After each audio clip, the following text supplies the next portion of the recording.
네, 오 캡틴, 마이 캡틴 순서입니다. 오늘도 해리스와 트럼프 측을 대변할 두 분을 모셨습니다. 해리스 의원 박소영 기자 나와 있고요. 안녕하세요. 트럼지의 이지혜 기자 나와 있습니다. 안녕하세요. 네, 우리 지난주 방송 때 해리스 캠프가 비상이라고 전해드렸었거든요. 네. 근데 구원 투수랍시고 지금 오바마 전 대통령이 등판을 했잖아요. 경합주 위주로 돌아다니고 있는데 분위기 어때요?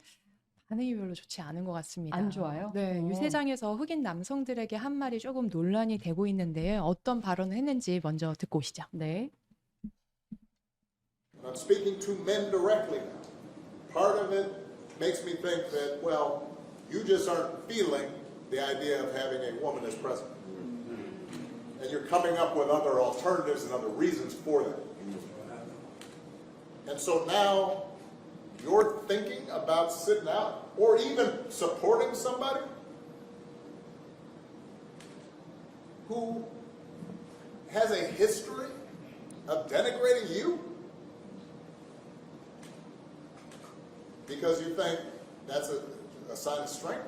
Because that's what being a man is? Putting women down? That's not acceptable. 듣기에 따라서는 해리스가 최근에 부진한 이유가 여성 대통령을 원하지 않는 듯한 흑인 남성 때문이다 이렇게도 들려서 반응이 좋진 않았을 것 같아요. 네, 민주당 내부에서도 이제 비판의 목소리가 어. 많이 나왔었거든요. 네. 이제 흑인 남성들을 그럼 존중하지 않는 거 아니냐 이런 식으로 비판을 한 건데 네. 잔소리하지 마라. 흑인이자 여성인 니나 터너라고 그 전 상원 의원이 있거든요. 네. 이 사람도 자제를 촉구했습니다. 대체 흑인 남성들을 이렇게 하찮게 여기는 거냐 이러면서 오바마 발언을 비판을 했고요. 이 민주당 내부에서 쓴소리가 나오는 판인데 공화당이라고 해서 가만히 있을 리가 없지 좋아하겠죠. 않습니까? 네. 예. 그 소셜 미디어에서 난리가 났는데 아니 선거 3주를 남겨놓고 아이한테 잔소리를 하려고 아빠를 보낸 거 아니냐 이런 식으로까지 비판을 했고요. 그러면 이 와중에 해리스는 도대체 어디 간 거냐? 해리스 또 문제에서 빠지지 않았냐? 또 이러면서 뭐 민주당을 또 비꼰 거죠. 이제 뿐만 아니라 또 이제 오바마의 경우에는 지금까지 화합을 굉장히 많이 강조를 했었던 전직 대통령이잖아요. 근데 이제 보수 논객들은 환호를 했습니다. 한 흑인 보수 운동가가 뭐라 그랬냐면 수백만 명의 젊은 남성들과 함께 트럼프와 자신은 투표하겠다. 이제 버락 오바마가 뭐라고 하든 우리 신경 쓰지 말자. 민주당은 흑인 남성을 희생양으로 삼는 걸 중단해라. 뭐 이렇게 얘기를 했습니다. 이제 흑인들 사이에서 확실히 트럼프에 대한 지지가 많이 올라가고 있고 그 보니까 이제 예전에 비해서 지지율도 이제 예전 흑인들이 그 민주당 후보들을 지지했던 것에 비해서 해리스는 많이 그게 비율이 줄었다고 하더라고요. 90%에서 뭐 78% 이런 식으로. 그러니까 트럼프 재임 때 또 흑인 실업률이 최저치였다는 점, 뭐 이런 것들이 있어서 이제 흑인들의 좀 반응이 이렇다 이런 상황입니다. 오바마 이 발언이 엿새 전에 있었던 거니까 민주당에 해리스에 어떤 영향을 미칠지는 좀 더 지켜봐야 할 것 같고요. 왜냐하면 해리스에게 남은 구원 투수는 오바마가 사실상 마지막이지 않을까 이런 상황이 좀 생각이 드는 상황이어서요. 또 한편으로는 이런 생각도 들어요. 이제 흑인 남성들 사이에 해리스에 대한 지지율이 떨어지고 있는 것에 대해서 이런 현상에 대해서 불편하지만 단도직입적으로 한번 묻고 넘어갔어야 할 문제였다. 그렇다면 과연 누가 물을 수 있겠느냐? 오바마밖에 없지 않느냐? 그렇기 때문에 한 번쯤은 나왔을 법한 질문이었다고 생각이 들고요. 왜냐하면 우리도 이제 사석에서 이런 얘기 하잖아요. 미국에서 과연 여성 대통령을 맞이할 준비가 되어 있느냐 이런 얘기도 하잖아요. 해리스 때도 그렇고 그러니까 힐러리 때도 그렇고 해리스 때는 과연 변화했을 것인가 이런 얘기가 계속 오가는데 그런 이유가 사실 미국 흑인 남성들에게 참정권이 부여된 게 1870년도란 말이죠. 그런데 이때는 백인 여성들에게도 참정권이 없었어요. 백인 여성들을 포함한 모든 미국 여성들에게 참정권이 부여된 게 이로부터 50년이 지난 1920년이란 말이죠. 50년이라는 격차가 있었던 것만큼 미국이 과연 힐러리 때와 다르게 변화를 하고 있느냐, 미국 여성 대통령을 맞이할 준비가 되어 있느냐라는 질문은 계속 나올 수밖에 없다는 생각이 들고 또 한편으로는 이런 생각도 드는 게 흑인 남성들 사이에 해리스 지지율이 떨어지는 게 바로 젊은 미국 남성들의 보수와 움직임으로 또 해석할 수 있지 않을까 이런 생각이 좀 들더라고요. 주민 인터뷰에서 안병진 경희대 미래문명원 교수님께서 이렇게 말씀을 하셨잖아요. 미국 대선 역사상 가장 극단적인 젠더 갭이 나타나고 있다. 뭐 자세한 내용이 궁금하신 분은요. 9월 26일 김혜미의 주민을 참고하시면 되고요. 지난달. 네. 여튼 젠더 갭이 일어나고 있는 이유에 대해 안 교수님은 이렇게 설명을 하셨습니다. 남성들이 지위를 잃고 있다는 불안감을 느끼고 있다. 왜냐하면 남성들의 주요 일자리였던 러스트벨트를 중심으로 한 제조업이 미국에서 퇴조를 하고 있잖아요. 퇴보하고 있잖아요. 반면 여성들은 이제 고학력 여성들도 늘어나고 사회로 진출하는 여성들이 늘어나면서 남성들로서는 일자리를 잃어가고 있다라는 불안감을 느끼고 있다라는 거죠. 이게 곧 젊은 남성들에게는 강한 리더에 대한 갈망을 불러일으키고 있고 트럼프 지지로 이어지고 있다. 이렇게 좀 연결시켜서 해석할 수 있을 것 같아요. 젊은 남성들이 강한 리더를 원한다. 그러면 트럼프의 슬로건이니까 다시 미국을 위대하게 내가 만들겠다. 이게 어느 정도 통한다. 이렇게 볼 수 있는 거일까요? 그 트럼프를 민주주의에 대한 위협으로 조금 묘사를 하곤 하잖아요. 그런데 이제 젊은 남성 유권자들에게는 그게 잘 먹히지 않는다. 이런 분석도 좀 나오고 있더라고요. 왜냐하면 지금 젊은 남성들은 1960년 흑인 인권 운동 이후에 태어난 세대란 말이죠.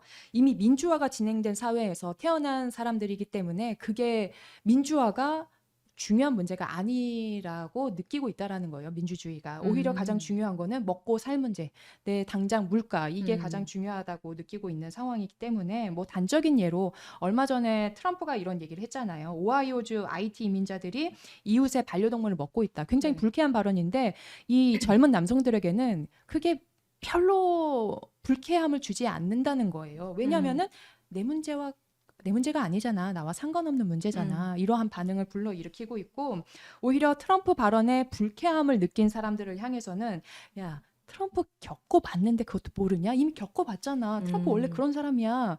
이렇게 헛소리를 하는 트럼프를 무시해라. 이러한 그 반응을 보인다는 거죠. 오히려 이제 헛소리를 하는 트럼프한테 무장이 되어 있는 세대들이다. 이렇게 분석이 하는 사람들도 있고 이러한 움직임은 민주당의 집토끼였던 히스패닉 젊은 남성 유권자들에게도 좀 관찰이 되는데 이 히스패닉 유권자들은 상당수가 멕시코와 남부 국경 사이에 장벽을 세우는 것과 불법 이민을 추방하자는 트럼프 정책을 지지하고 있다고 합니다. 오, 이게 히스패닉 젊은 남성들도 그런다는 거는 우리는 미국에 이미 와서 잘 정착하고 있으니까 더 이상 못 오게 막아라. 뭐 이런 취지인가요? 그렇죠. 비슷한 맥락으로 볼 수 있을 것 같은데 그러니까 잘 살고 있는 나와 관계없는 얘기다. 오히려 지금 넘어와서 나의 일자리를 빼앗지 말라. 이러한 느낌인 것 같더라고요.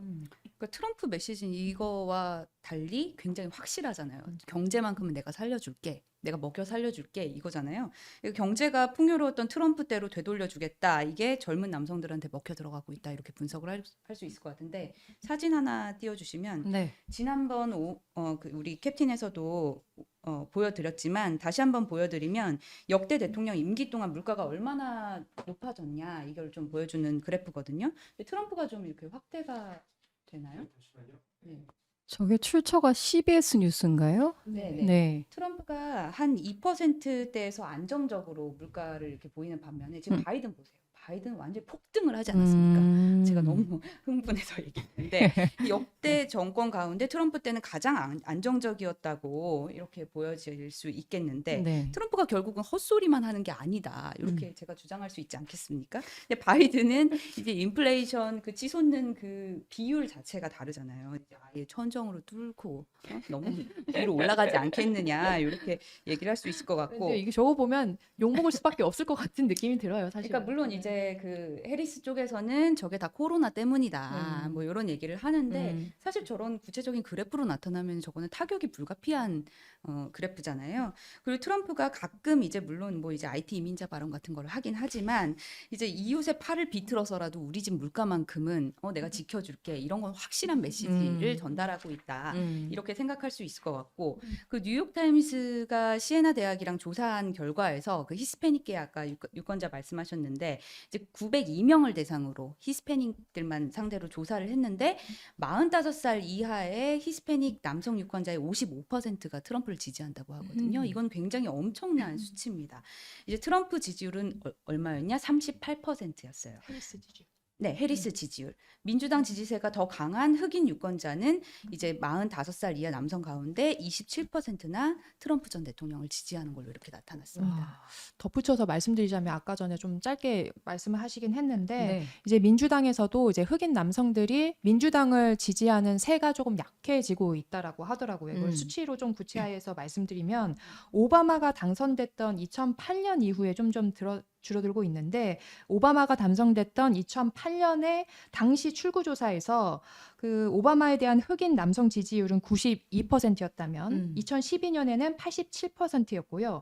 2016년 대선에서 힐러리에게 82%로 떨어집니다. 그런데 이제 4년 전 대선 이 바이든 때는 흑인 남성의 지지율이 80%로 더 떨어져요. 그렇기 때문에 오바마처럼 단순히 젠더 문제로 치환해서 여성 대통령이기 때문에 너네들이 탐탁지 않게 느끼는 거 아니야? 이렇게만은 또 답할 수는 없다, 질문할 수는 없다 이런 생각도 좀 들더라고요. 그러니까 이 시점에서 오바마 얘기가 얼마나 동떨어진 얘기입니까? 음. 네, 그러니까 오히려 오바마도 엑스맨이었다.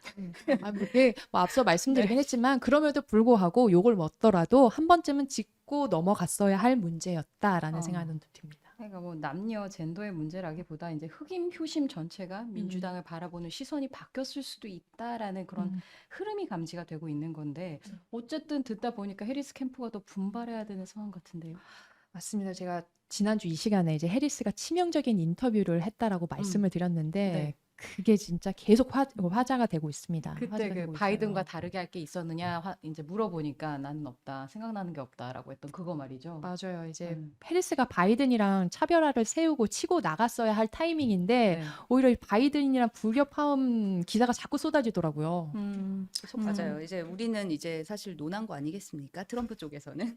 그러니까 사실 이제 트럼프 정부는 이제 사실 바이든 그때도 제가 총리로 위촉해야 되는 게 아니냐고 할 정도로 미국의 총리가 그러니까 우리로 따지면 그렇다. 그러니까 사실 지난주 초에 태풍이 굉장히 심했잖아요. 네. 그때 대처와 관련해서 해리스가 이제 플로리다 주지사인 론 디센티스를 비판을 했어요. 그러면 이제 짝짝꿍이 좀 맞아야 되잖아요. 근데 바이든은 어떻게 했는지 아십니까? 곧장 칭찬합니다. 아주 친절하고 아주 뭐 협조적인 그 주지사였다 이렇게 칭찬을 하거든요. 또 11일에 해리스가 미시간에서 행사를 막 시작하려고 하니까 바이든 어떻게 했는지 아십니까? 갑자기 본인이 백악관에서 갑자기 등장해서 기자회견을 해요. 이제 시선을 갑자기 지금 해리스한테 실어줘야 되는데 자기가 자꾸 낄낄빠빠가 안 되는 거죠. 발을 묶어놔야 한다는 생각이 그렇습니다. 이제 바이든은 이런 식으로 그 뒤통수를 치고 있는데 해리스는 괜한 충성심을 발휘하고 있는 거 아니겠느냐. 덕분에 우리는 뭐 좋죠 뭐. 이제 트럼프 쪽에서는 이제 힐러리 때보다 지금 분위기가 좋다, 아주 상승세를 타고 있다, 이렇게 하고 있습니다. 이제 여기에서도 심 기자 얘기하는 것처럼 계속 상승세를 타고 있지 않습니까? 네. 끝까지 뭐 지켜봐야 합니다. 지금 뭐 선거가 두 달이래요. 2주 정도 지금 남은 상황이니까 끝까지 보기로 하고 트럼프로서는 어쨌든 힐러리 때보다는 해리스 들어서 좀 더 쉬운 게임이 되고 있다. 이렇게 좀 이해를 하기로 하고요.